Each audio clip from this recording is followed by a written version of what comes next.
This class is about SR flip-flop using NOR gate. SR flip-flop के दो inputs होते हैं, S that stands for set and R that stands for reset. इसके दो outputs होते हैं Q और Q बार. इसका एक लॉ है कि जो आउटपुट्स हैं वो हमेशा एक दूसरे के कॉम्प्लीमेंट होने चाहिए. अगर एक 0 है तो दूसरा 1 और अगर एक 1 है तो दूसरा 0 होना चाहिए. इससे हम बेटर समझ सकते हैं अगर हम डायग्राम बनाते हैं तो.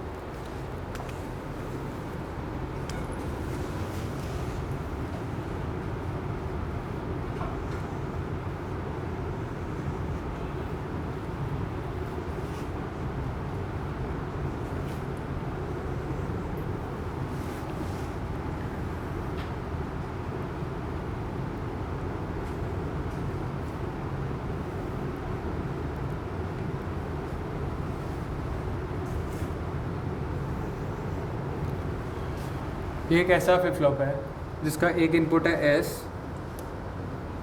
और दूसरा इनपुट है R. इसके दो आउटपुट्स हैं Q और Q बार.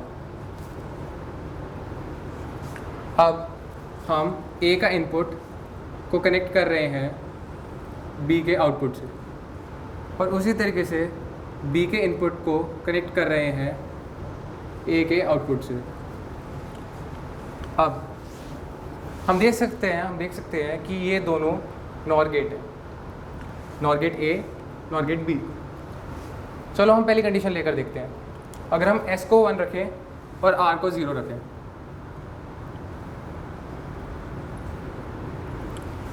अब क्योंकि S 1 है और R 0 है, इस ऐसा फ्लिप फ्लॉप है. हम नॉर गेट के ट्रुथ टेबल से देख सकते हैं अगर हमारा कोई भी वैल्यू 1 है तो जो आउटपुट होगा वो होगा 0. इसका मतलब अगर S 1 है तो जो हमारा आउटपुट आएगा वो आएगा 0.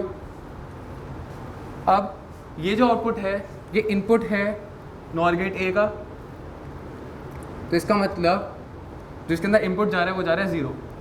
0 और 0 ट्रुथ टेबल से हम देख सकते हैं कि जो आउटपुट देता है वो देता है 1. इस कंडीशन को कहते हैं सेट कंडीशन.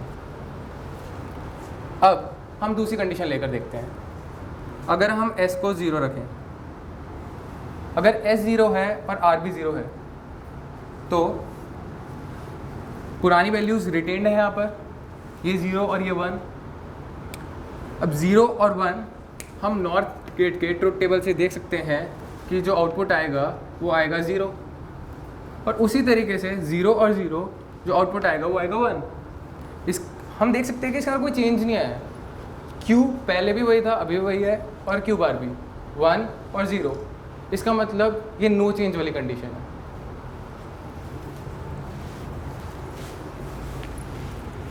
जब हम R की वैल्यू 0 से 1 करते हैं, मतलब R इक्वल्स टू 1 और S इक्वल्स टू 0,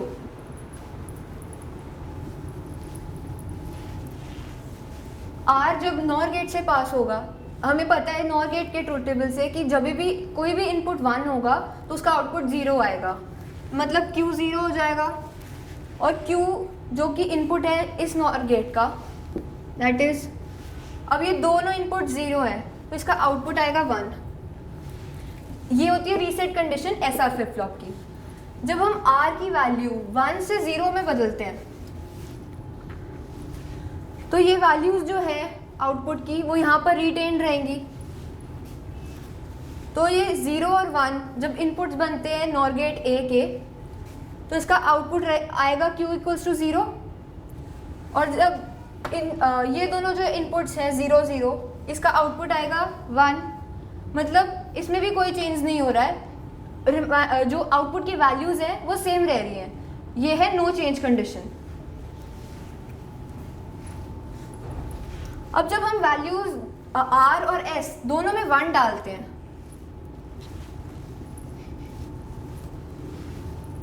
तो SR फ्लिप फ्लॉप की जो बेसिक कंडीशन है, जो लॉ है, दैट इज कि दोनों आउटपुट्स एक दूसरे के कॉम्प्लीमेंट होने चाहिए, वो नहीं होगा क्योंकि दोनों के दोनों आउटपुट्स सेम वैल्यू देंगे जो कि हमारे लॉ को ब्रेक करते हैं. इस वजह से इसे फॉरबिडन स्टेट बोलते हैं.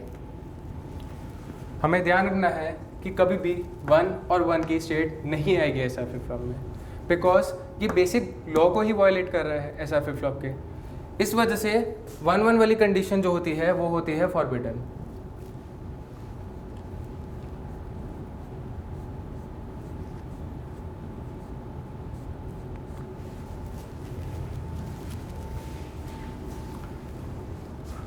अब हम कुछ चेंजेस लाएंगे एसआर फ्लिप फ्लॉप में। हम एसआर फ्लिप फ्लॉप के इनपुट्स में एंड गेट डालेंगे।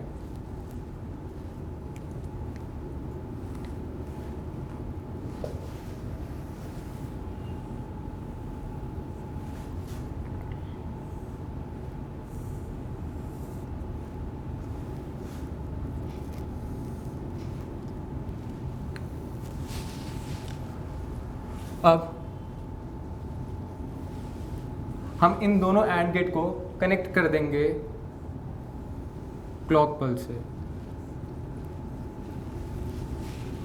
ऑफ कोर्स एस यहीं पर रहेगा और आर भी यहीं पर रहेगा। अब ये क्लॉक पल्स का काम क्या होता है? अगर हम क्लॉक पल्स में positive triggering they, that is value 1 डालें, तो ये जो ऐसा फ्लिप फ्लॉप है ये वर्क करना शुरू कर देता है और आउटपुट्स देता है। पर अगर हम क्लॉक पल्स की वैल्यू 0 रखें तो यहाँ पर कोई आउटपुट्स नहीं आएंगे। ये बात याद रखने वाली है। अब ऑफ कोर्स हम क्लॉक पल्स को 1 ही रखेंगे ताकि सर्किट पूरा वर्क करे। अब हमने क्लॉक पल्स को वैल्यू दी 1, हमने फिर से S1 रखा और R0 रखा। पहली कंडीशन एसआर फ्लिप फ्लॉप की। अब हम देख सकते हैं कि अगर 1 और 1 हो तो एंड गेट के ट्रुथ टेबल से कि जो आउटपुट आता है वो आता है 1। उसी तरीके से अगर 1 और 0 हो तो हम देख सकते हैं एंड गेट के ट्रुथ टेबल से कि आउटपुट आता है 0। अब ये बिल्कुल एसआर फ्लिप फ्लॉप की तरह काम करता है। तो जो 0 और 1 है ये आउटपुट देंगे 1 और 0। तो ये पहली कंडीशन होगी सेट कंडीशन। अब हम दूसरा केस लेकर चलते हैं। अगर हम यहाँ पर 0 रखें, अगर हम 0 लें तो 1 और 0 आउटपुट देता है 0 और 0 और 1 आउटपुट देता है 0। अब 0 और 0 को बिल्कुल पहले की तरह ऐसा फ्लिप फ्लॉप में कोई चेंज नहीं आएगा। इसका मतलब आउटपुट 1 ही रहेगा क्यू का और क्यू बार का 0 ही रहेगा। तो हम देख सकते हैं कि अगर हमने एंड गेट डाल भी दिया तो भी जो आउटपुट है वो ऐसा फ्लिप फ्लॉप की तरह ही रहता है। और ये फ्लिप फ्लॉप जो है ये है क्लॉक्ड ऐसा फ्लिप फ्लॉप। अब हम पहले की तरह जैसे हमने यहाँ पर R की वैल्यू चेंज करी थी, अब हम एंड गेट में R की वैल्यू चेंज करेंगे, उसे 1 करेंगे। तो ये 1 और 1 एंड गेट के टेबल से हमें यहाँ पर मिलेगा 1 और ये 1 और 0 हमें देगा 0। सिमिलर वही कंडीशन आ गई, बस आउटपुट्स चेंज हो जाएंगे। Q हो जाएगा 0 एंड Q बार हो जाएगा 1। वही रीसेट वाली कंडीशन आ जाएगी इसमें। और जब हम R को 1 से 0 में चेंज करते हैं तो ये 0 1 हमें यहाँ पर 0 देगा और ये सेम रहेगा क्योंकि ये ऑलरेडी 0 और 1 है तो इसका आउटपुट 0 रहेगा। सेम वही नो चेंज वाली कंडीशन आएगी और जो आउटपुट्स है they will remain the same. Okay, एक बात याद रखने वाली है कि इसमें भी अगर हम R1 और S1 रखें तो जो हमारे आउटपुट्स आएंगे यहाँ पर वो 1 1 output 1। It means AND gate का आउटपुट 1 आएगा और यहाँ पर भी एंड गेट का आउटपुट 1 आएगा। ये फिर से 1 1 कंडीशन हो गई जो कि ऐसा फ्लिप फ्लॉप में फॉरबिडन है। तो हमें याद रखना है कि क्लॉक्ड ऐसा फ्लिप फ्लॉप में भी यही स्टेट फॉरबिडन स्टेट है, क्योंकि ये बेसिक रूल वायलेट कर रही है ऐसा फ्लिप फ्लॉप का, जो कि ये है कि जो आउटपुट्स हैं वो एक दूसरे के कॉम्प्लीमेंट होने चाहिए।